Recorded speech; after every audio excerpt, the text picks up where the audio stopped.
players are going to be under the most pressure to perform in this year's playoffs. So, Hutch, who do you think is under pressure in this playoff run? There's a lot of guys. How many guys can I name? We'll go around and we'll each say our top guy, and we'll try not to repeat. Yep. Oh, it's between two for me. Can I say the two? Pick one. I'm sure both will be Yeah, mentioned. pick one. All right. Both will be mentioned. It'll be Jason Tatum for me. You took my pick. I know who the next pick will be probably since I said Tatum, but obviously with their jaded past, having lost to the Heat twice, people are looking at him with some question marks. Yes. And myself included, when we say terms like superstar, people obviously, this could be a whole topic in itself, but what is a superstar? How great do you have to be? All that stuff. To me, to lose to Jimmy Butler twice when you have a better team both times, and to be down 3-0, it's just, you can't necessarily be a superstar yet. Yeah. And especially with him in the MVP discussion, looking at their regular season record, if they lose, especially in an unpleasing way, and say the second round, they lose in 6 against the Knicks or something. If they lose to Jalen Brunson, that would, then no one would care about Jason Tatum or the Celtics again until basically they win a title. Because we would always just say, they're not going to do it. They can't beat X, Y, and Z, and they can't do so. They'd become the Clippers. And it's not just him, obviously, it's Jaylen Brown and Porzingis. There's pressure on all of them. They're all seen as stars or good players. They're all paid a lot, but he is supposed to be the leader of this team and the top 10 superstar MVP There's always candidate, a single guy who gets finger pointed on those little teams. It'll fall on him, yes. Yeah, I agree with your point. I think this team is just too good to lose before the finals, and even a finals loss is going to be disappointing for them. So I think that's a great number one pick for us. Raul, who do you have as your player under the most pressure? Yeah, so I just want to say I definitely agree with what Hutch had said there. I think that the 2022 finals loss comes into play big time with Jason Tatum, and also the conference finals loss last year where they didn't play up to par where they really should have. So with me, I would have said Embiid had he stayed healthy for sure. But because obviously Embiid's down with the injury, I don't think you can really go with him anymore and judge him kind of fairly in that regard. Yeah. But now there's two guys that I'm between as well, but I'm going to actually say this guy. And even though he's already won a title, I'm going to say Giannis, especially after everything that he's done so far this year. I mean, he always talks about how he's been through 4 coaches in 6 months, but he has had a big part in the firing of some of those coaches and also the hiring of some of those coaches. Being the superstar and the guy on a team, obviously the front office and the organization is going to ask you questions about who do you want to bring in. Is this guy good? And when they interview the candidates, they have the superstar go through and talk to those guys as well to see if he wants to bring them in.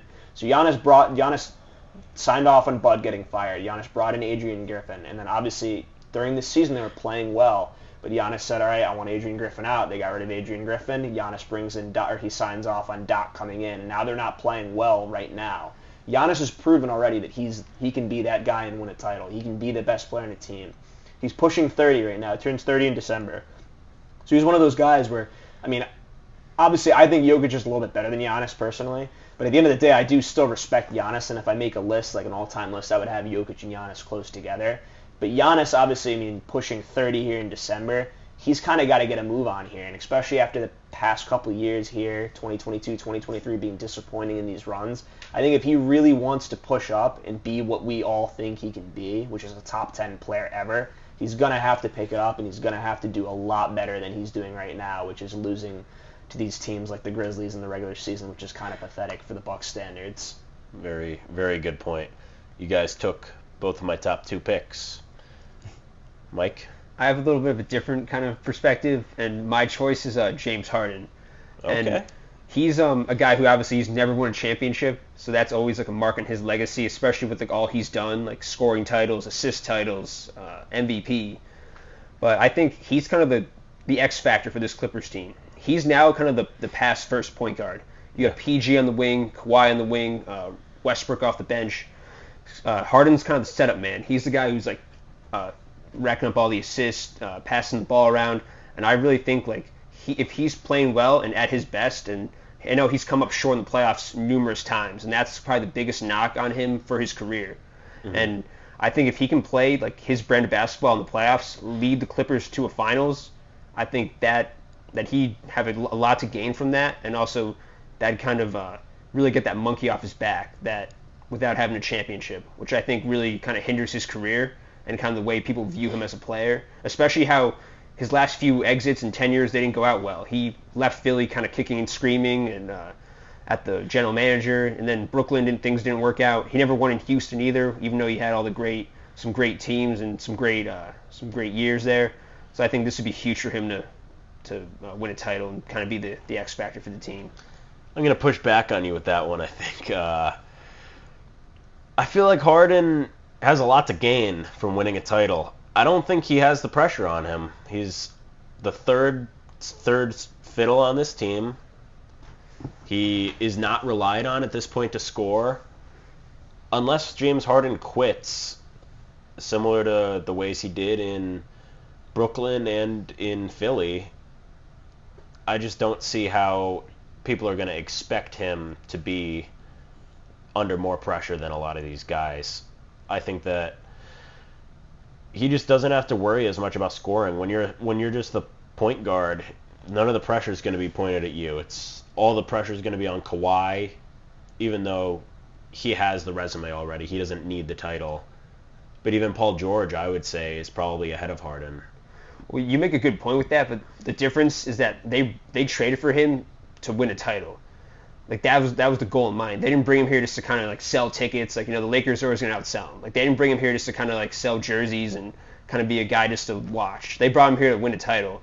And I think he's kind of the X factor. They've had Kawhi and they've had Paul George here like these years, and like it hasn't really worked out. Mm-hmm. So I think a guy like Harden and bringing him in, that's kind of like the push to win a title. And Kawhi's already won. Obviously, he hasn't won here in LA, so that's something he still needs to get done. But I think definitely Harden has a lot of pressure. Maybe not the most. Like, I probably would have chosen Embiid had he not gotten hurt. But now, he'll probably be out for at least the regular season. Maybe the playoffs. He might not play again for the season. So I think with the choices available, I'd say James Harden. I do want to say I do like a lot of what both of you guys said there. I think James Harden is definitely an interesting one. I think he definitely falls into more of the category of what he has a lot to gain, but not necessarily the pressure being too much on him. I would say the pressure is just on the Clippers as a whole as an organization. That's a good point. I mean, Steve Ballmer has built a new arena. Obviously, he wanted to extend these guys to have stars of the new arena. He's built this new stadium.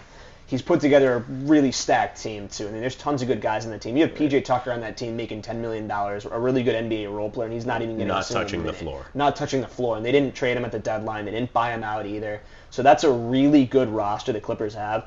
I think it's just pressure on the organization more so in general, but I think Harden, what I would say is he's got a ton to gain because, like Mike was saying there, if Harden wins and if he were to potentially if he were to play absurd in the finals and win the finals MVP as well, I mean, we could be talking about Harden moving up to the top 20 territory. With an MVP, a finals MVP, with all the numbers he's put up, all those averages, he would finally have proven it in the playoffs instead of being known as kind of like one of those playoff fraudulent kind of guys that doesn't really get it done. Numbers goes down in the playoffs compared to the regular season. If he were to pull this off and be kind of like one of those catalysts and potentially win either the Western Conference Finals or the Finals MVP and play well throughout, he would probably move up to top 20. He would be a top 25 guy on my list, maybe even top 20, I would say. Yeah, I agree. I think he'd pass guys like Dwayne Wade who don't have the MVP and the scoring titles, and he'd... He has a scoring title. Wade has a scoring title. Yeah. But, I mean, he's probably close to Giannis and Jokic at that point. They have pretty similar resumes. He only has one MVP, but the other guys don't have the scoring titles. Harden, I mean, you can factor in what you want. You can factor in the Sixth Man of the Year award and other things like that, and he has one of the highest scoring averages in a season of all time. He's an all-time great player, all-time great talent. All-time great talent is what I would say, That's the perfect word to describe it. Yeah, he's an all-time great talent. He's regular season, he's one of the probably best players ever. One of the best players I've seen in my time watching basketball. But there's always going to be that knock on his resume to not have a finals win.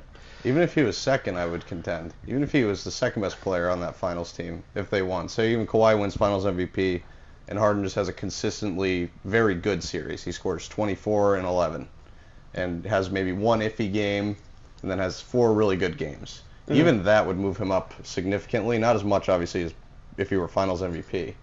But that's an interesting take because obviously if he has a really good playoff run, every good playoff run will move him up because that's the only thing against him. It erases everything from before. It does.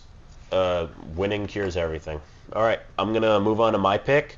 Might catch you guys a little off guard with this one. I think it's Damian Lillard. Wow. Now that I think about it, I might have put Dame over Giannis. I think Dame has more pressure on him than Giannis. I like that. There's a lot of pressure on Giannis to win, of course. He has probably played a hand in getting some coaches kicked out of their team. He's pushed them to make some moves that got them to trade Drew Holiday away for Damian Lillard. And I don't know. I think Giannis is doing his part. He's an elite defender. He's averaging third most points in the league, about 31 a game. He doesn't really have off nights. You know, someone like Dame, so far he's the reason the Milwaukee Bucks are kind of in a weird spot, and now with Doc Rivers they're in free fall.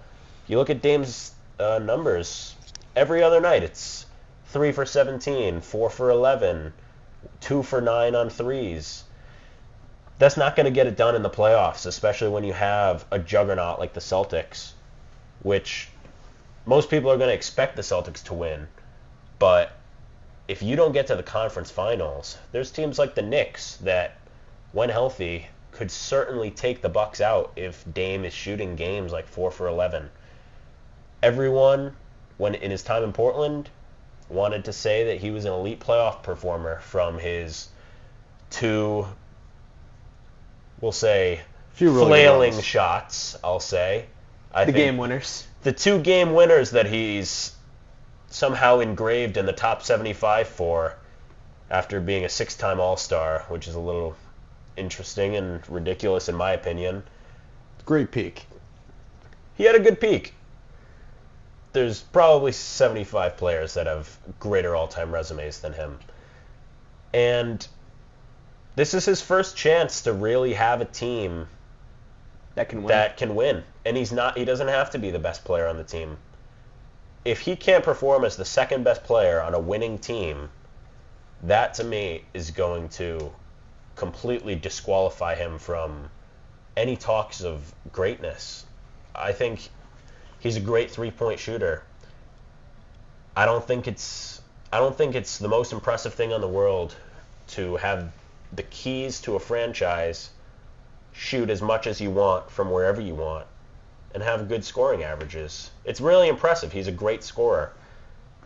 He's also made a muck of the NBA this offseason. He tried to force his way to the Miami Heat, who were just in the NBA Finals after having signed a contract that he still had 4 years left on. That's not really how it should work. Then he goes and starts trashing Kevin Durant for joining the Warriors, calling it a weak move when he's in the process of doing almost an identical thing. But Kevin Durant wasn't under contract. And now he got sent to an even better situation than the Heat would have been. He's with the second best player in the NBA, and there is no excuse. He has to be one of the best players in the playoffs this season, or in my opinion, his legacy loses a lot of validity.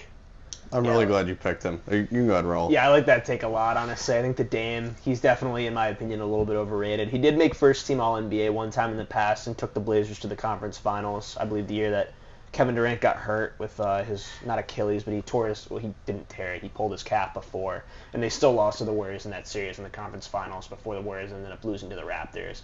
But I do like that a lot. I think Damian Lillard should be under duress, especially because of the fact of his contract as well. He's getting paid so much money. He might be on the worst contract in the league for his age, for what he's putting up on the team that he's on, and for his height, honestly, and his lack of defense in general.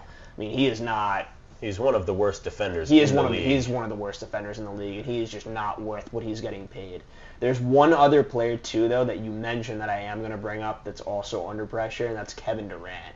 Kevin Durant has like you said with Dame, he's picked his situations these past 2 times. He picked obviously when he was with Golden State, he got it done with Steph, and he got it done with that super team. When he was in Oklahoma City though, before he could not get it done.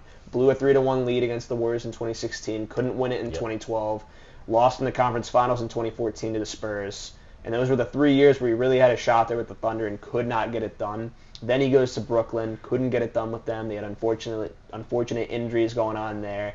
But in the end of the day, he couldn't get it done. Kyrie had forced his way out with a trade. Kevin Durant forced his way out with a trade. And now Kevin Durant got his trade to the team that he wanted to go to. He's playing with Book, another superstar. He had Chris Paul there. They trade Chris Paul. They trade Ayton as well. Then they bring in Bradley Beal as well. So they got a big 3 going on there. And Kevin Durant has a great situation to win a title. The team's just not meshing and they're not playing well. And he's a guy that needs to win a championship as well from that older tier of guys. I think that this season, I think that it's definitely going to depend for Kevin Durant. I think it's starting to look like Beal is might be a shaky piece going into the playoffs. We don't know if he's going to be healthy.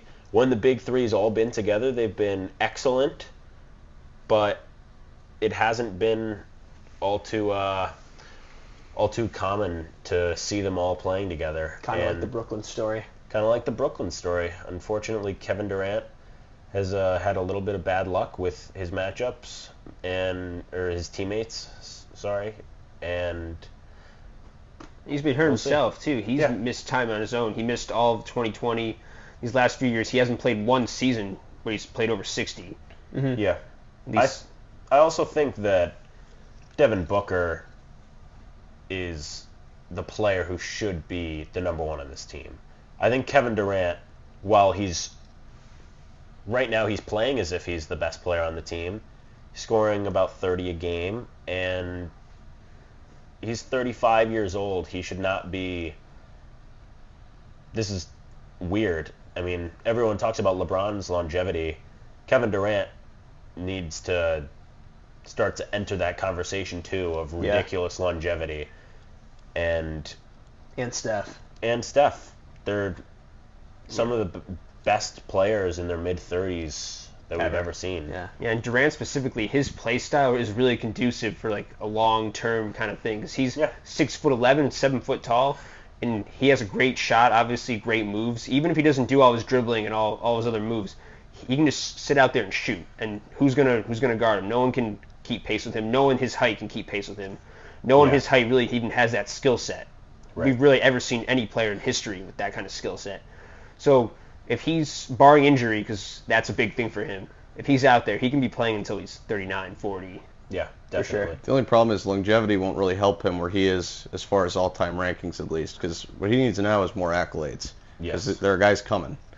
Giannis is coming, Jokic is coming. They're going to be real close to him within a matter of years if either of them decides to win another ring or They already MVP. are pretty close. They're already really close. We already have them top 20, but KD needs he needs more, or else all these guys are going to eventually pass him. And the longevity's good, but again, I think with Steph and KD, their numbers don't mean the same. Same with LeBron too. Like at this point, they're all averaging good numbers, but none of them are winning like they used to. Especially for LeBron, obviously. The fact that he's averaging all these numbers and they don't win that much, it's pretty telling that just it's not the same player. And he's doing with another top 10, top 5 guy in Anthony Davis, too. Well, the same with Which KD. makes it even- Devin Booker's also probably top 12 or so. I would say... Superstar. Yeah, he's probably a superstar. It's right on that border. I would say that... I'd say KD might just not make the cusp of my top 5 most pressure, just because he's already won. I think Tatum and Dame, to me, definitely just not having won. And Tatum, I think, has... he's young, and I think that's kind of his built-in excuse. Dame, to me, everyone gives him the excuse that he's been on a bad team forever. And they just definitely need it. Kevin Durant already has 2 Finals MVPs. A lot of people argue how valuable they are. He still has them. So I don't know if he would make my top 5. Who was your pick? I had James Harden. James Harden's another one. And Giannis, I think, also is in a situation also because he has Dame. That's going to wrap it up for the day. Make sure you check out some of our other videos and like and subscribe.